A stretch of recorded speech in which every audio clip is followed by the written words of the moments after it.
السلام علیکم ورحمۃ اللہ وبرکاتہ۔ اعوذ باللہ من الشیطان الرجیم، بسم اللہ الرحمن الرحیم۔ میرے قابل احترام سامعین اور سامعات، آج ہم بات کریں گے نوح علیہ السلام کی دعاؤں پر۔ قرآن مجید میں نوح علیہ السلام کی 5 دعائیں ہیں، جس پر ہم ون بائی ون آپ کے سامنے اپنی کچھ باتیں آپ کے سامنے رکھیں گے۔ یہ بات واضح رہے کہ نوح علیہ السلام نے اپنی قوم کو 950 سال اللہ کی طرف بلایا تھا۔ یہ 950 سال کا طویل دورانیہ بعض دعاؤں کو سمجھنے کے حوالے سے بہت اہم ہے۔ آئیے، سب سے پہلی جو دعا ہے نوح علیہ السلام کی، سورۃ المؤمنون آیت نمبر 26، جب ان کی قوم نے ان کو جھٹلایا تو نوح علیہ السلام نے اللہ تعالیٰ سے نصرت اور مدد کی دعا کی تھی۔ کن کلمات میں؟ کہا رب انصرنی بما کذبون، کہتے ہیں اے میرے پروردگار، ان لوگوں نے مجھے جھٹلایا ہے، میری مدد فرما۔ بھائی یہ دعا جو ہے، آپ دیکھیے، اس دعا کا آغاز بھی حسب معمول لفظ رب سے ہو رہا ہے۔ ہر دعا کا آغاز کم و بیش آپ کو اسی لفظ سے ملے گا، رب سے، ربنا، ربی، ٹھیک ہے، اللہم۔ یہ تو ہر نبی نے ہمیں یہ سبق سکھایا کہ دعاؤں کا آغاز اس سے کیجئے اور دعا صرف اللہ تعالیٰ سے مانگنی چاہیے۔ یہ جو دعا ہے بھائی، اگر آپ سچ پر ہیں، میں آپ کو بات بتاؤں، ہر شخص سچا ہونے کا کلیم کرتا ہے۔ دنیا والوں کو تو وہ دھوکہ دیا جا سکتا ہے، لیکن میں آپ کو سچ بتاؤں، آپ اپنے آپ کو دھوکہ مت دیجیے گا کبھی بھی، کیونکہ کوئی کسی کے ساتھ برائی نہیں کرتا۔ ان احسنتم احسنتم لانفسکم، آپ اپنے ساتھ اچھائی کرو گے تو اپنے ساتھ کرو گے۔ ہر شخص اپنے حوالے سے خوب واقف ہوتا ہے کہ میں نے کتنا جھوٹ بولا ہے، کتنا سچ بولا ہے، اور کتنا میں حق پر ہوں، کتنا میں باطل پر ہوں۔ اگر وہ حق پر ہے، اس کا موقف سچائی پر مبنی ہے، اور اس کے ارد گرد اس کے قوم والے، اس کے رشتہ دار، تو یہاں پر ہمیں جو نوح علیہ السلام نے جو منہج دیا، آپ اللہ کی طرف رجوع کیجئے۔ بھائی بندہ مومن اپنے دنیاوی معاملات میں بھی سب سے پہلے اللہ کی طرف رجوع کرتا ہے۔ ہم جو جس طریقے پر چل رہے ہیں، ہم ساری اپنی کوششیں کر لیتے ہیں، اپنے موبائل فون میں جتنے ہمارے کانٹیکٹس ہوتے ہیں سب استعمال کر لیتے ہیں، تعلقات استعمال کر لیتے ہیں، اپنے سارے حربے طاقت وسائل استعمال کر لیتے ہیں۔ جب کوئی چیز کارگر نہیں ہوتی تو پھر ہم اللہ کی طرف رجوع کرتے ہیں۔ نوح علیہ السلام نے یہ کام نہیں کیا۔ نوح علیہ السلام نے ان دا فرسٹ اسٹیپ، فوراً بگننگ لیول پر ہی اللہ تعالیٰ کی طرف رجوع کیا، کہا اے اللہ، ان لوگوں نے مجھے جھٹلایا ہے، میری مدد کر۔ پھر اسی سے ریلیٹڈ دوسری دعا ہمارے پاس آتی ہے کہ جب آپ کی قوم نے آپ کو پاگل کہا، دیوانہ کہا، آپ کو اذیتیں دینے میں، ستانے میں، تکلیف دینے میں انتہا کر دی، تو ایسے موقع پر پھر نوح علیہ السلام نے پھر دعا مانگی، اور یہ دعا ہے سورۃ القمر میں، کہا انی مغلوب فانتصر۔ تو میرے قابل احترام سامعین، یہ دعا جو انی مغلوب، انی بے شک میں، مغلوب دنیاوی اعتبار سے میں مغلوب ہو چکا ہوں، کوئی چارہ گر نہیں ہے، کوئی مدد کرنے والا نہیں ہے، سارے راستے، سارے دروازے بند ہو چکے ہیں، اللہ فانتصر، اللہ تو مدد کر، میری مجھے غلبہ عطا کر۔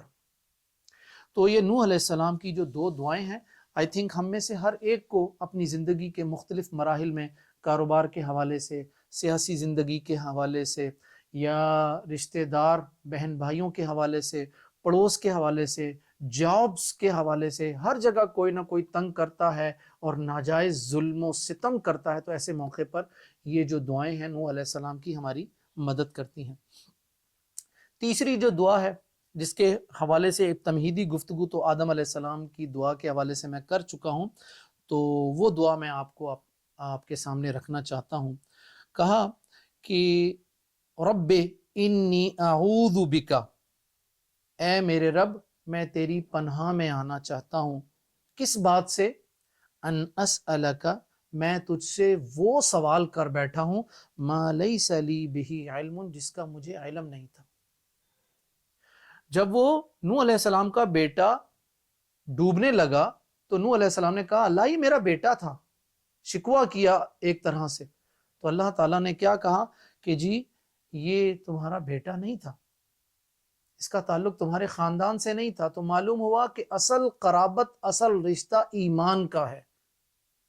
ایک نبی کو یہ سبق دیا گیا اور نبی کے توسط سے مجھے اور آپ کو بھی یہ سبق دیا گیا کہ اصل جو ریلیشن، اصل جو قرابت داری ہے وہ ایمان کی ہے.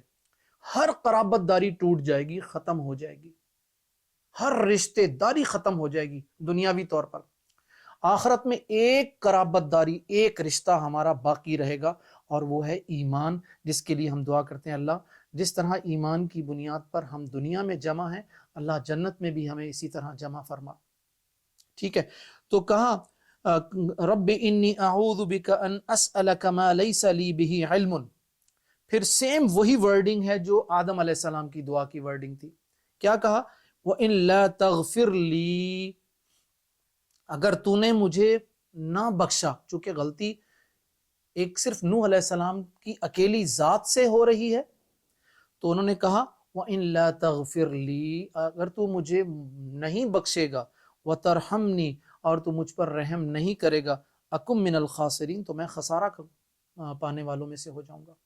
یہاں میں آپ کے سامنے ایک بات کی وضاحت کرتا چلوں کہ انبیاء سے یہ جو بشری تقاضوں کے تحت جو یہ باتیں ہو رہی ہیں یہ گناہوں کے زمرے میں نہیں ہیں. یہ چیزیں اس کو ہم گناہ کے زمرے میں نہیں لے رہے، یہ بشری تقاضوں کے تحت جو غلطیاں کوئی بھی کر سکتا ہے، کسی سے بھی ہو سکتی ہیں. جیسے آدم علیہ السلام کو درخت کے پاس جانے سے روکا گیا، وہ چلے گئے، ٹھیک ہے. تو نوح علیہ السلام کے ساتھ بھی یہ ایسی ہی بات تھی. جو بڑے بندے ہوتے ہیں نا، جو رول ماڈل ہوتے ہیں، ان کی برائے نام مائنر سی جو مسٹیکس ہوتی ہیں وہ بھی بہت بڑی ہوتی ہیں.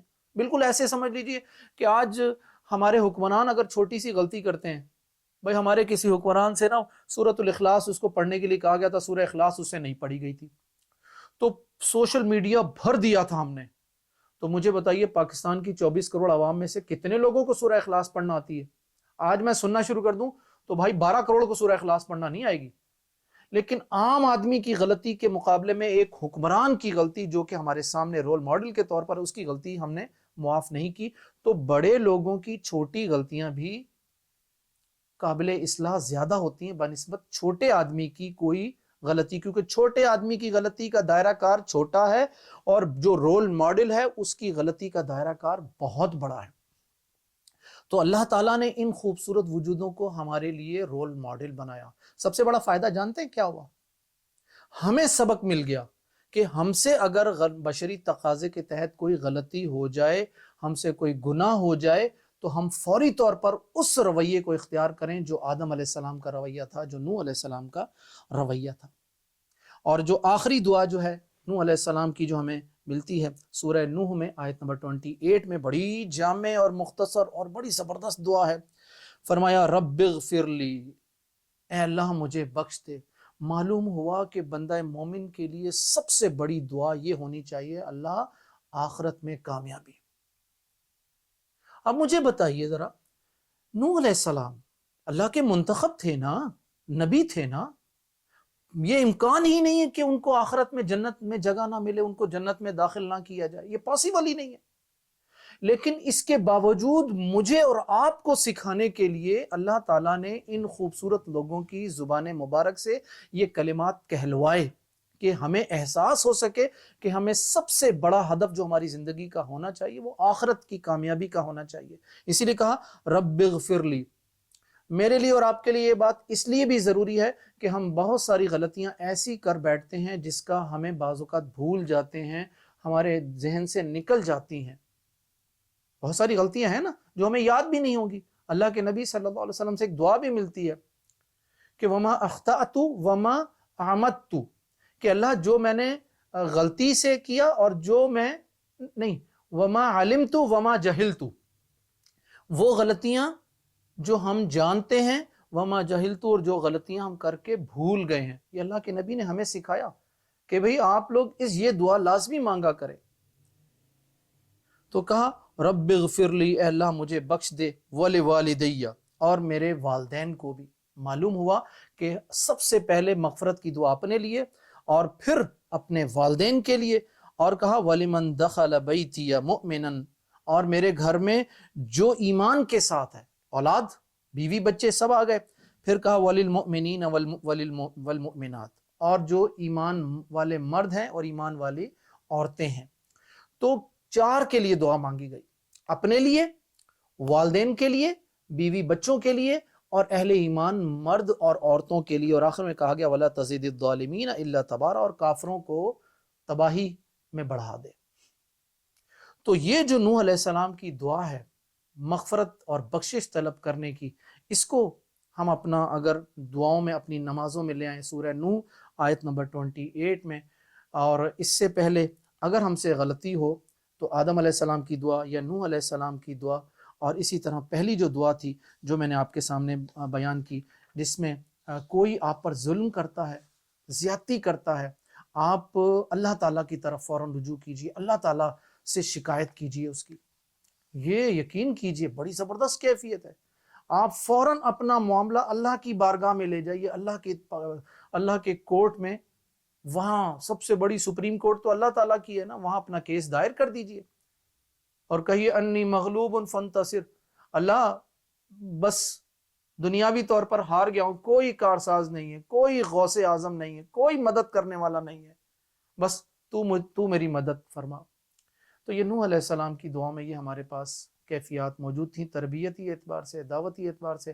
اسی پر اکتفا کرتے ہیں. السلام علیکم ورحمۃ اللہ وبرکاتہ.